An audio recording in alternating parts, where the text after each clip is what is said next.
విభేదాలను వదిలారు. తమ అభిమాన నేత కూతురి గెలుపు కొరకు వార్డు నాయకులంతా కలిసిపోయారు. ఎన్నికల ప్రచారం నిర్వహించేందుకు పోటీ పడ్డారు. కారు గుర్తుకు ఓటు వేసి బీఆర్ఎస్ అభ్యర్థిని నివేదితను గెలిపించాలంటూ జోరైన ప్రచారాన్ని నిర్వహించారు. అడుగడుగునా ప్రజలు నీరాజనం పలకడంతో నివేదితకు గెలుపుపై మరింత నమ్మకం పెరిగింది. కాంగ్రెస్ వచ్చింది, పేదలకు కష్టాలు వచ్చాయంటూ బీఆర్ఎస్ అభ్యర్థి నివేదిత కాంగ్రెస్ పై విమర్శలు చేశారు. 5వ వార్డులో ఎన్నికల ప్రచార విశేషాలను ఓసారి చూద్దాం. కాంగ్రెస్ ప్రభుత్వం ఉన్నది కాబట్టి ఉన్నప్పుడు మనకు నీళ్ళు ఎప్పుడన్నా అయినాయా? కాలేదు. కాంగ్రెస్ ప్రభుత్వం వచ్చింది కాబట్టి మనకు ఇప్పుడు ఆ 8 రోజులకు ఒకసారి నీళ్ళు వచ్చే ఛాన్సులు ఉంటాయి. కంటోన్మెంట్ 5వ వార్డు బీఆర్ఎస్ నేతలంతా అలుకల వీడి ఒకటయ్యారు. దివంగత ఎమ్మెల్యే సాయన్నపై ఉన్న అభిమానంతో మరోసారి సాయన్న కూతుర్ని భారీ మేజర్తో గెలిపించుకునేలా ఇంటింటికి వెళ్లి ప్రచారాన్ని చేపట్టారు. బీఆర్ఎస్ అభ్యర్థిని నివేదికకు వార్డు ప్రజలు నీరాజనాలు పలుకుతూ సాయన్నపై ఉన్న అభిమానాన్ని చాటుకున్నారు.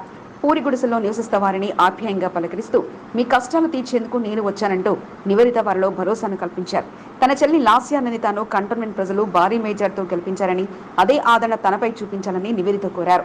5వ వార్డులో పలు చోట్ల నీటి సమస్య నెలకొనడంతో పలువురు మంచినీళ్లు రావడం లేదని నివేదిత దృష్టికి తీసుకెళ్లారు. గడిచిన 10 సంవత్సరాల్లో తెలంగాణ ప్రభుత్వం నీటి సమస్య తలెత్తకుండా చూసిందని, కాంగ్రెస్ ప్రభుత్వం అధికారంలోకి వచ్చిన తర్వాత నీటి కష్టాలు మొదలయ్యాయంటూ నివేదిత విమర్శించారు. ఇక్కడ చాలా మట్టుకు వాటర్ ప్రాబ్లం ఉందండి. మనకి గత 10-10 ఇయర్స్ నుండి ఇక్కడ ఎప్పుడు కూడా వాటర్ సమస్య లేకుండే. ఇప్పుడు మనకి ప్రభుత్వం చేంజ్ అయినప్పటి నుండి మనకి ఇక్కడ చాలా వాటర్ సమస్య స్టార్ట్ అయింది. ఒక 9 డేస్కి ఒకసారికి వాటర్ వస్తుంది కాబట్టి చాలా ఇబ్బందులు పాలవుతున్నారు అందరు ప్రజలు. సో ఇక్కడ వచ్చినప్పుడు కూడా లాస్ట్ టైం మేము లాస్యానందిత కోసం వచ్చినప్పుడు వాళ్ళు ఎవరైతే వచ్చారో వాళ్ళు వచ్చి మరి చెప్పుకుంటున్నారు అప్పటి నుండి ఇప్పటికి చాలా డిఫరెన్స్ ఉందనేసి, అప్పటి నుండి ఇప్పటికి వాళ్ళకి చాలా ఇబ్బందులు, వాటర్ ప్రాబ్లం స్టార్ట్ అయిందనేసి వాళ్ళు కొన్ని బోర్వెల్స్ కూడా అడిగారు. అందుకోసమే నేను గెలిచిన తర్వాత తప్పకుండా చేస్తానని నేను వాళ్ళకి హామీ ఇచ్చాను. కంటోన్మెంట్ 5వ వార్డు మహాత్మా గాంధీ నగర్, వాల్మీకి నగర్, సంజీవయ్య నగర్, సెకండ్ లక్ష్మీనగర్ తదితర ప్రాంతాల్లో ఎన్నికల ప్రచారాన్ని బుధవారం నిర్వహించారు. సీనియర్ నాయకుడు పెద్దల నరసింహ, శారదా దంపతులు బీఆర్ఎస్ అభ్యర్థిని నివేదితను ముందుండి ఓటర్లను పరిచయం చేస్తూ ఎన్నికల ప్రచారాన్ని జోరుగా కొనసాగించారు. పెద్దల నరసింహకు స్థానికంగా పట్టణ ప్రాంతం కావడంతో వార్డు ప్రజలు సైతం అడుగడుగునా నివేదితకు స్వాగతం పలుకుతూ మంగళహారతులతో ఆమెపై ఉన్న అభిమానాన్ని చాటుకున్నారు.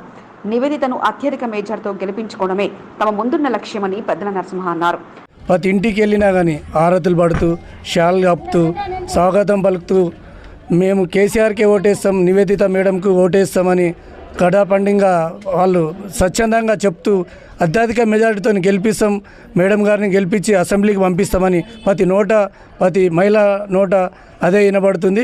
5వ వార్డు బీఆర్ఎస్ అధ్యక్షుడు Kiran Kumar, general secretary Penta Srihari, senior నాయకులు రావుల సతీష్, అశోక్, యాదగిరి, భాస్కర్ ముద్రాస్తో పాటు పలువురు ముందుండి ఎన్నికల ప్రచారాన్ని కొనసాగించారు.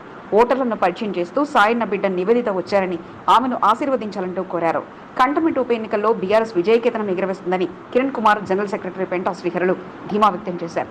కానీ అందరూ ఏమంటారంటే, అమ్మ మీరు ఏం బాధపడకండి, చెల్ల కన్నా ఇంకా భారీ మెజారిటీతో మీకు గెలిపిస్తామని చెప్పి వాళ్ళు అందరు చెప్తున్నారు. కాబట్టి మేము కూడా అదే ఆశిస్తున్నాము. మేడము 99% గెలిచినట్టే.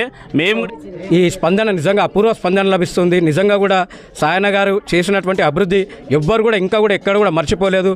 మరి షార్ట్ పీరియడ్లో సాయన్న గారు మరణించడం, అదేవిధంగా వాళ్ళ కూతురు లాస్యానందిత గారు మరణించడం పట్ల ఇక్కడ ప్రజలందరూ కూడా ఇప్పటికి కూడా దుఃఖ సాగరంలోనే ఉన్నారు. వార్డులో బీఆర్ఎస్ పాత కేడర్ కలిసికట్టుగా ముందుకు సాగుతూ నివేదిత గెలుపు కొరకు ఒకటయ్యారు. మొన్నటి వరకు అలకల్లో ఉన్న నేతలు పంతాలు వీడి కలిసికట్టుగా ముందుకు సాగుతున్నారు. వార్డుల్లో వస్తున్న స్పందనతో బీఆర్ఎస్ అభ్యర్థిని గెలుపుపై పార్టీ శ్రేణులు మరింత ధీమాతో ఉన్నారు.